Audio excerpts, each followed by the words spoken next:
Malaysia کی وزارت خارجہ نے ملائیشیا کے 7 تجارتی جہازوں میں سے ایک کو آبنائے ہرمز سے محفوظ گزرنے کی اجازت ملنے کی تصدیق کر دی۔ جہاز اب اپنی آخری منزل کی طرف جا رہا ہے۔ ملائیشی حکام کے بیان کے مطابق یہ نتیجہ اعلیٰ سطح کے سفارتی رابطوں کا نتیجہ ہے، جن میں گزشتہ ماہ ملائیشیا کے وزیر اعظم انور ابراہیم اور ایران کے صدر مسعود پزشکیان کے درمیان فون کال بھی شامل تھی۔ کوالالمپور میں ایرانی سفارت خانے نے سوشل میڈیا پر پوسٹ کیا کہ ملائیشیا کا پہلا جہاز آبنائے ہرمز عبور کر گیا ہے۔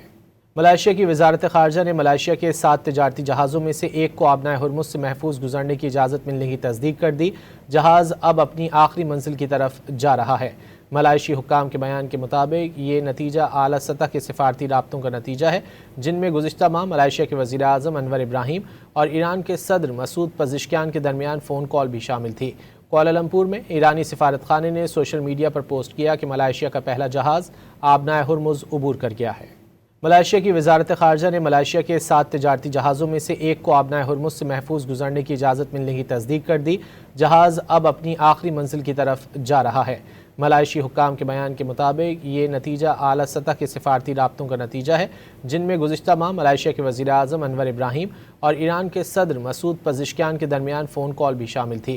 کوالالمپور میں ایرانی سفارت خانے نے سوشل میڈیا پر پوسٹ کیا کہ ملائیشیا کا پہلا جہاز آبنائے ہرمز عبور کر گیا ہے۔